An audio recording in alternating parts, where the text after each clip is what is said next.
I came home after 2 years preparing a special surprise for my dad, a gift he'd dreamed of his whole life. But when I opened the door, I saw the whole family gathered. A banner hung across the room. Robert's 60th birthday party. Decorative lights, a party table, laughter, congratulations. Everything was there, except me. No one looked at me. No one asked why I was there. And my mom, the one who should have hugged me first, said only one sentence, "Olivia, we weren't expecting you." I had been planning this day for 2 years. So why was I an outsider in my own family? I'd planned a trip to Italy for Dad's 60th birthday. A journey back to his ancestral village, a place he'd always dreamed of seeing. I saved for 2 years, researched every street in Tuscany, booked a villa with views of the vineyards, cooking classes, historical tours, and flight tickets were all ready. My dad didn't know all the details. I wanted to surprise him, and he deserved that gift. But the day I walked into that crowded house, everything felt suffocating. They were throwing a party for him without telling me. They didn't just forget to tell me about the party, they intentionally kept it from me, and the reason behind it was even more horrifying. "I've booked everything," I said, trying to stay calm. "The villa, the tours, the flights. Dad's been learning Italian for months." Tyler, my brother, smirked. "Dad's just being polite, Olivia. He doesn't really want to go. Italy, at his age, are you dreaming?" Mom nodded. "He needs to rest, not drag himself across Europe." I choked. This wasn't about the trip. It was about how they were stripping my dad of his own choices. They were talking about him like a child. And I, the only one trying to listen to him, was seen as an intruder. I didn't know then that my dad had never even heard about this trip. A week later, I decided to go to my parents' house, unannounced. I brought a box of Italian pastries, a subtle reminder of the dream I wanted to give him. But what I found wasn't a welcome. It was a family meeting. Cars filled the driveway. I hadn't been invited. And when I walked in, I saw averted glances, awkward greetings, handwritten birthday invitations without my name on them. My mom looked at me like an unwelcome guest. "We decided to have it here. And Olivia," she paused, "you're not invited." I had spent 2 years preparing this gift. So why was my own mother doing everything she could to erase me from my dad's life? I stood there frozen. The whole room was full of relatives. Aunt Susan, who used to teach me flower arranging, my cousin Martin, who flew in from Albuquerque, Mom, her eyes indifferent, Tyler, looking away. No one said anything, not a single word of defense. Not one person stood up and said, "Wait, Olivia is his daughter." I asked my mom, "Why? What did I do to be erased from Dad's birthday?" Mom shrugged. "You always try to do everything your way. This isn't your show." Not my show. I hadn't slept, hadn't eaten, worked 2 extra jobs to save for this gift, and now I was being treated like an outsider in my own family. But the real earthquake didn't start until I heard the phone ringing from Dad's study.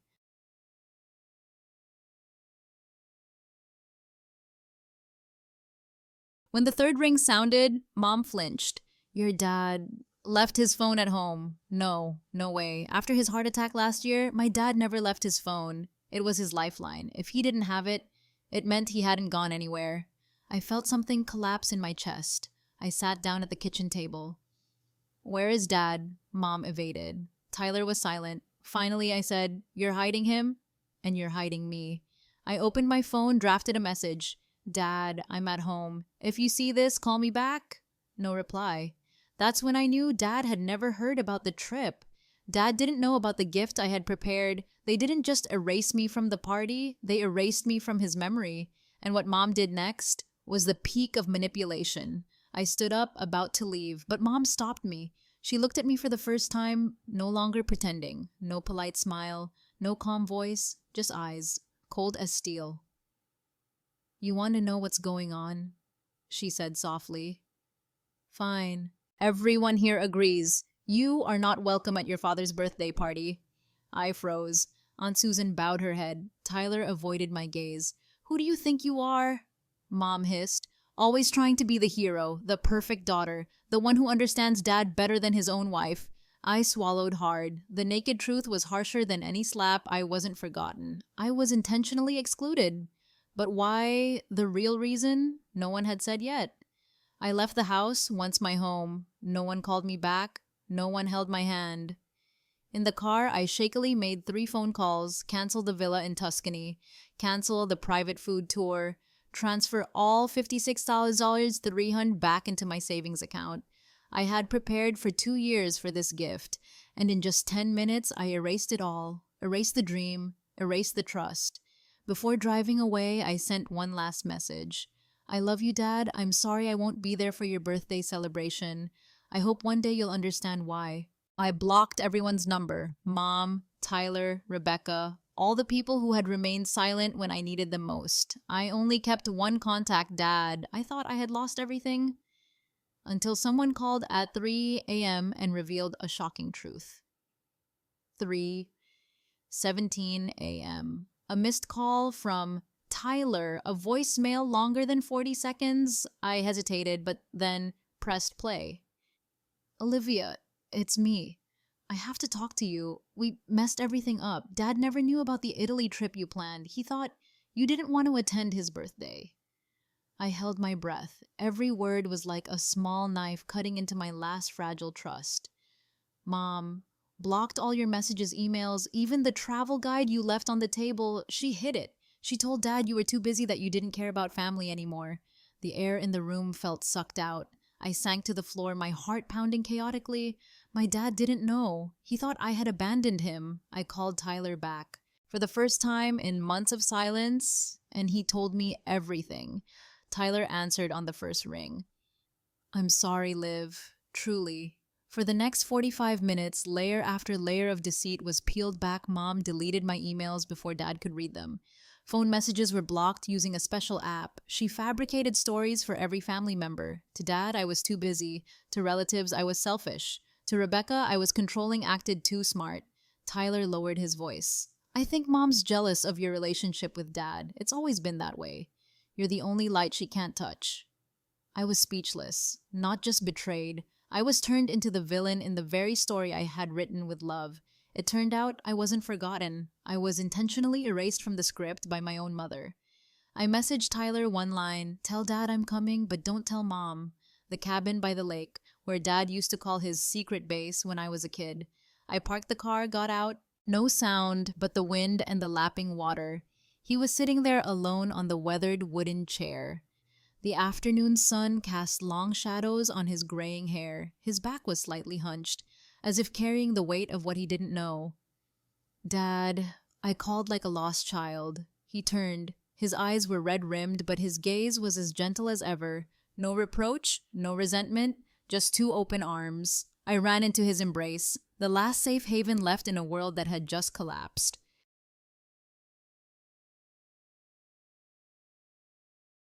We sat together on the wooden pier, our feet dangling over the water.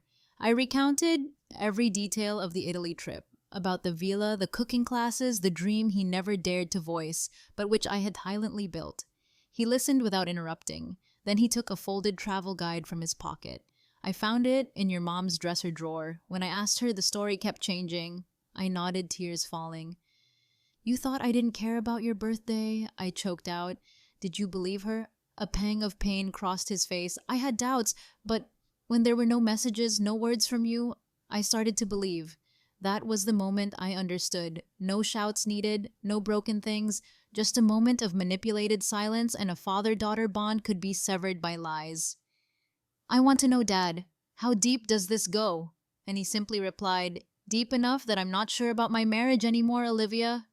The sound of a car door closing in the distance. Tyler appeared at the end of the wooden pier, walking slowly, as if afraid to break something fragile that existed. Is this a private conversation? Or can I join? Dad said. Nothing, just patted the empty space beside him. We're trying to figure out what to do about your mom. Tyler sat down. 3 people. A triangle. The same truth. No more hiding. No more taking sides.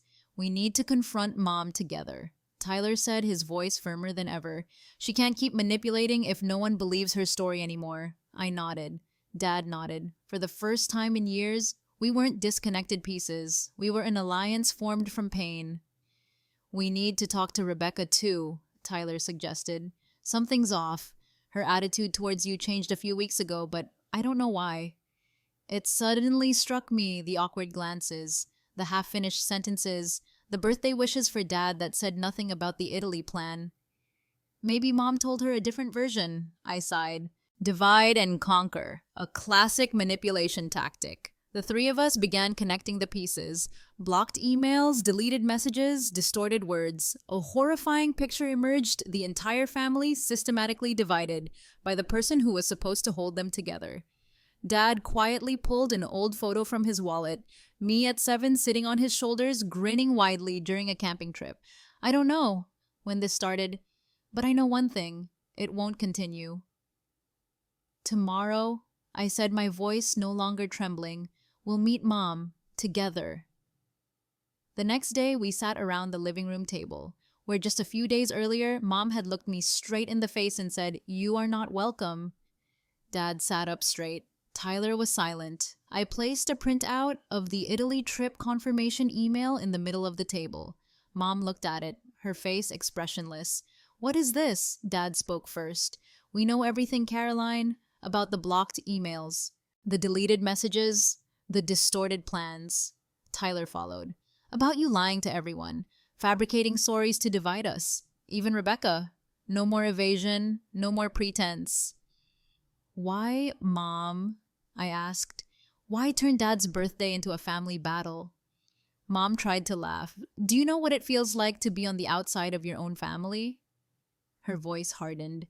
"You were always Dad's favorite, Olivia, even when you were little, and he," she pointed at Dad, "always put her above me." Dad looked stunned. Tyler sat motionless. I held my breath.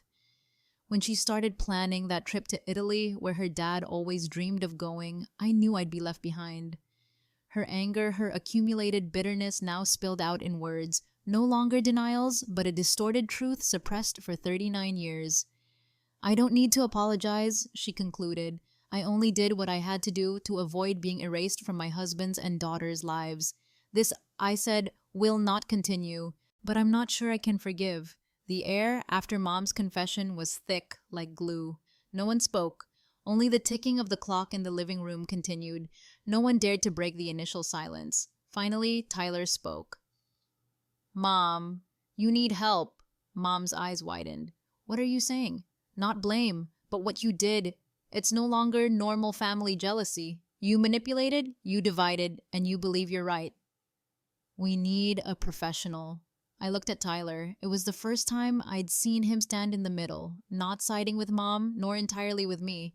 He stood for the truth. Dad remained silent, then spoke softly, as if breathing. "I'm temporarily moving back to my apartment near campus to have time to think." Mom jumped up. "You're going to leave home because of a quarrel, because of 39 years of pretense," Dad replied.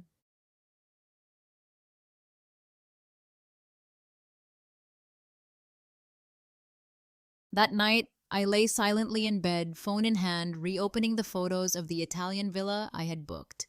The outdoor dining area shaded by olive trees, the bedroom overlooking the vineyards. Dad had dreamed of it his whole life, and Mom had stolen the opportunity. I called Dad. "We can still go." He hesitated. "You mean just the two of us?" "Yes, it's not the original plan, but perhaps it will be more right." His voice softened. "I'd love to, but are you sure? More sure than ever?" The trip to Italy wasn't canceled. It was reborn true to its original nature, not for showing off, not for relatives, but for healing. "I'll rebook the tickets tomorrow morning, but this trip won't be like before, and that's what will make it special." The next morning, I made coffee, set my laptop on the table, and reopened every old tab in my browser. The flight booking sites, the map of Tuscany, the original villa, all were still there, as if the dream itself was waiting to be continued. But this time I chose differently. No lavish villa, no packed itinerary. I found a small apartment in an ancient tower with just 2 bedrooms and a balcony overlooking the vineyards. This trip doesn't need to be showy, it just needs to be authentic. I sent the accommodation link to Dad. He replied with just a thumbs up emoji, but then another message. "I'm looking for basic Italian lessons on YouTube. Want to at least say thank you, and I am Pietro Valsky's grandson." For the first time in weeks, I laughed out loud. While Dad and I prepared for the trip, step by step, Mom began her first therapy session.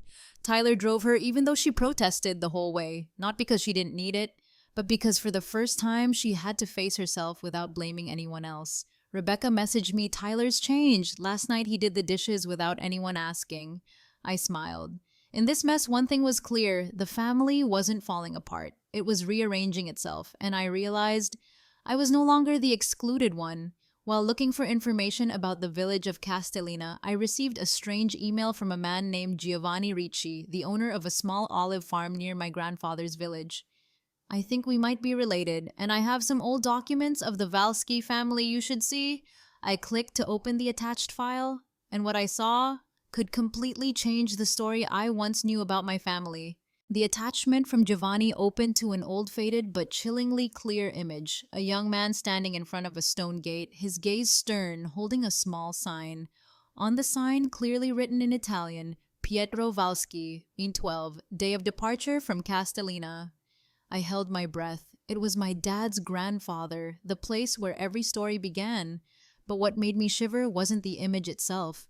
It was the woman standing beside him, his hand in hers, and a child about 2 years old standing between them. "No way," I whispered. I immediately sent the photo to Dad. A few minutes later, he called back. His voice choked. "I've never seen this photo. My mother never mentioned anyone traveling with him. Olivia. Could he have left a child in Italy?" We called Giovanni back. He confirmed his grandmother, Rosa Ricci, was Pietro Valsky's illegitimate daughter. The whole village knew it, but no one in America had ever responded when they sent letters years ago. Pietro promised to return, but he never did. Giovanni recounted, his voice devoid of resentment, just the sadness of generations. My dad went silent. In him, the image of the exemplary father, the resilient immigrant, began to crumble and reshape at the same time. "So, my dad's dad had a family he left behind." I nodded, my heart heavy. No one in my family had ever known about this existence, and now our blood relatives were living separated by a forgotten promise. Did our family truly understand its ancestors? Were there other secrets still buried in letters that never arrived? My dad stood up, regaining his composure. "Olivia, this trip isn't just about a birthday anymore. It's about the truth. And we will go to Castellina, not just to meet them, but to apologize." We left the big town, driving through winding roads flanked by endless vineyards. On the map, Castellina was just a small dot, but to me it began to weigh heavy, like an unwritten chapter in my family's history. My dad was almost silent the entire journey. Occasionally, he gripped the steering wheel tighter than usual, his gaze distant. "What do you think if we were simply forgotten?" I asked. He didn't answer immediately. It wasn't until we stopped in front of the stone sign carved with "Benvenuti a Castellina" that he spoke, or worse, abandoned. "But whatever it is today, we won't continue to be silent."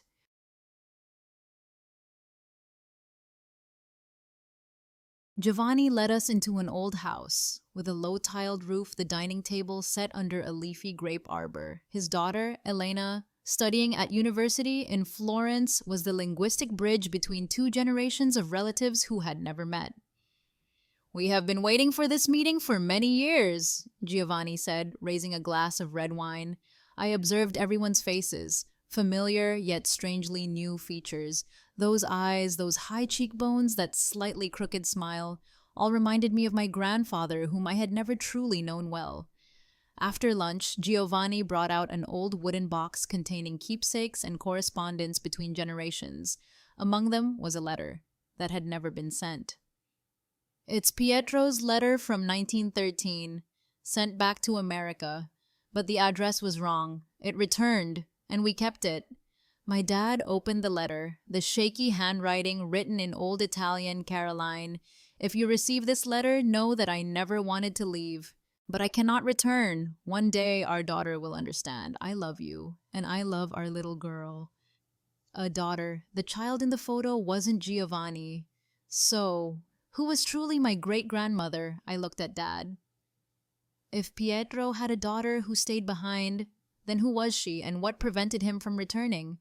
"What was her name?" I asked, my eyes still fixed on the faded letter. Elena flipped a page in a notebook beside her. "Lucia Valsky, born 1912, illegitimate daughter of Pietro and a local woman unnamed." The air grew thick. My dad whispered, "Valsky. That's our real last name." Giovanni hesitated. We heard that Lucia was never recognized, sent to a convent at a young age, later had a child but never left this area. I recalled an argument from my teenage years when I asked my mother about a great aunt who had been briefly mentioned at my grandfather's funeral. That's something no one talks about. That woman isn't related to our family. My mother's words then now became a fragmented, puzzling piece. We visited the small village cemetery of Castellina, a simple tombstone carved with the inscription Lucia Valsky, Manuel, 1987, a gentle soul. I placed my hand on the cold stone. For a moment, I felt a strange connection, as if my blood recognized itself. My dad stood silent, then confessed. No one in the family ever told me about this, maybe out of shame, or because they were forced to forget. I stepped back. Then we are the first generation brave enough to name what was hidden. Elena handed me a small box. Lucia kept photos, letters, and a silver crucifix. She always said, "One day someone from across the ocean will return." I looked at Dad. "We carry the blood of a woman erased from history, but she still waited for us to return." He nodded. "Then we must live worthy of that." 2 weeks after the Italy trip, Dad and I returned to America. Our luggage was heavier, not with objects, but with the secrets we had unearthed. Mom met us at the airport. She was silent, her eyes downcast, as I handed her the photo of Lucia holding her first child. "Who is she?" Mom asked. I held her gaze. "She's our ancestor, the one our paternal family tried to erase from every story, and it seems your side of the family knew about it too." Mom paused, just for a second, but enough for me to realize. "You knew, didn't you, when you were 8, your grandmother mentioned Lucia.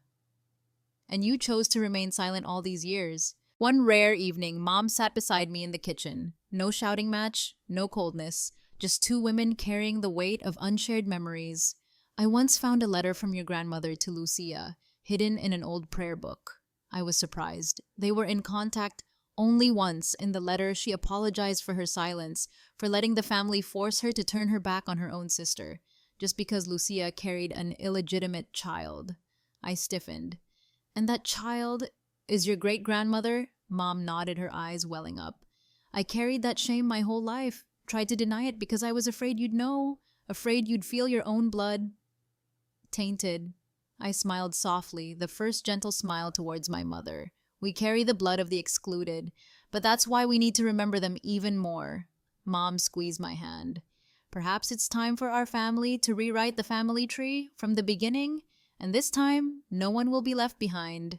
The following week, the family gathered at my parents' house, not to argue, but to open old wooden crates in the basement. What was once called items to be disposed of was actually living memories that had been suppressed.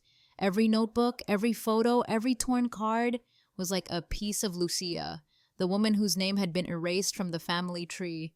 Rebecca was stunned when she found a black and white photo of 2 little girls, Lucia and my grandmother, laughing under an olive tree. If someone loved like this, why did they let fear win? Tyler sighed. "Because they thought honor was more important than truth." Dad gently wiped the photo, his eyes red-rimmed.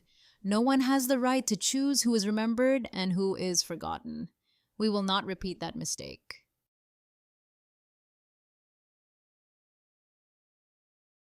That afternoon, I received an email from Giovanni, our Italian relative we met in Castellina. We found a small plot of land on the edge of the village once owned by Lucia.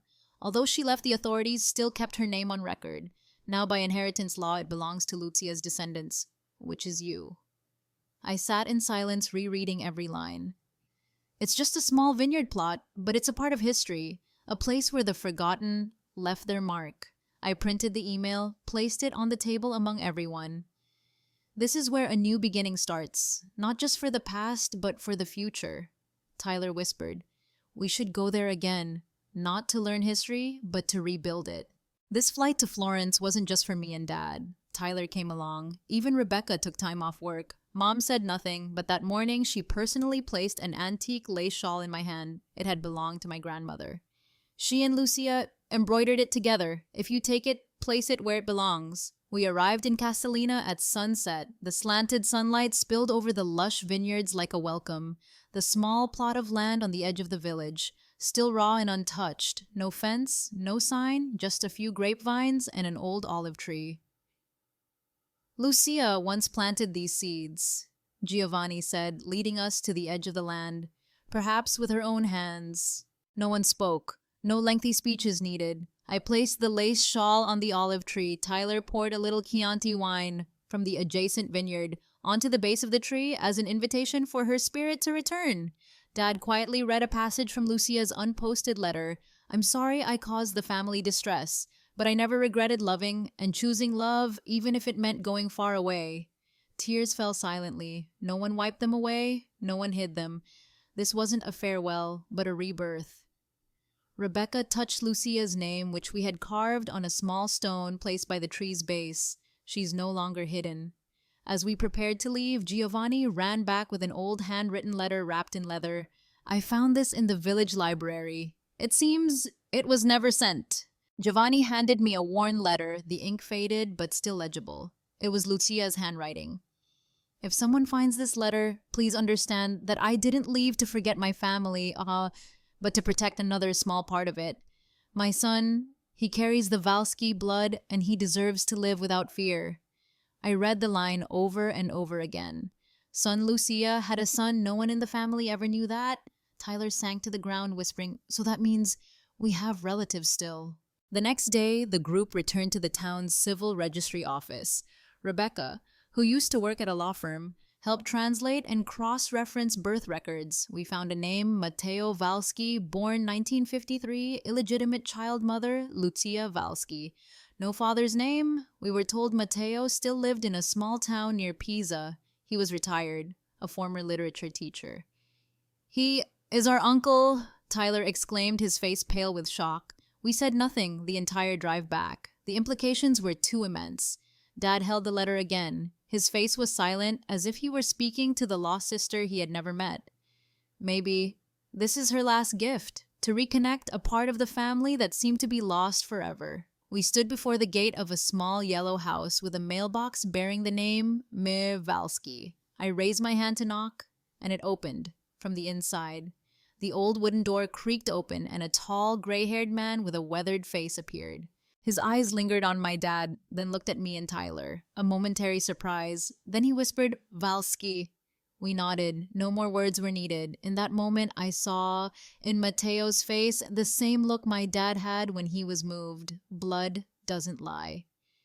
I knew one day someone would come, he said, his voice trembling. My mother always held on to that belief. We stepped inside, and the door closed behind us. Not just a physical door, but a past that had finally opened up.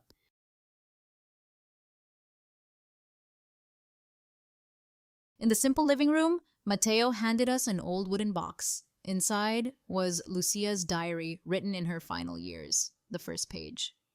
If someone reads this, please forgive my silence. I didn't choose to leave, I was forced to leave. Lucia had loved a man disapproved of by her family, a Jewish man fleeing the war.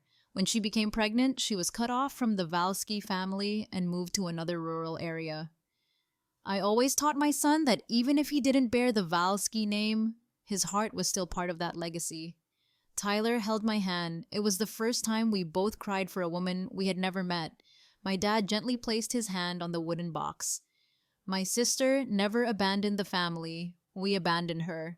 Matteo stood up, picking up an old map. I think it's time for the whole family to reunite once more. He placed his finger on a red mark. This is where everything began.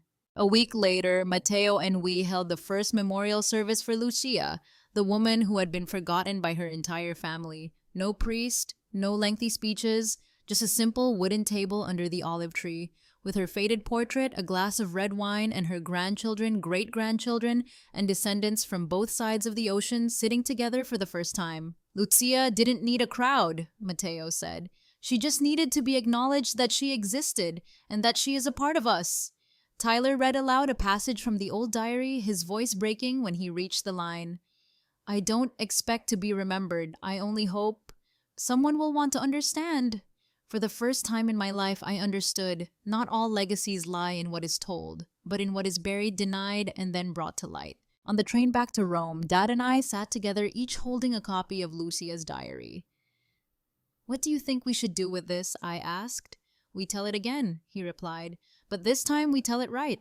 We began sketching a new family tree, not omitting Lucia's name, not calling her the one who lost contact, but the one who was forced to leave. We can't change the past, Dad said, but we can prevent it from repeating by speaking the truth. It wasn't just a trip, it was a journey of generational amends.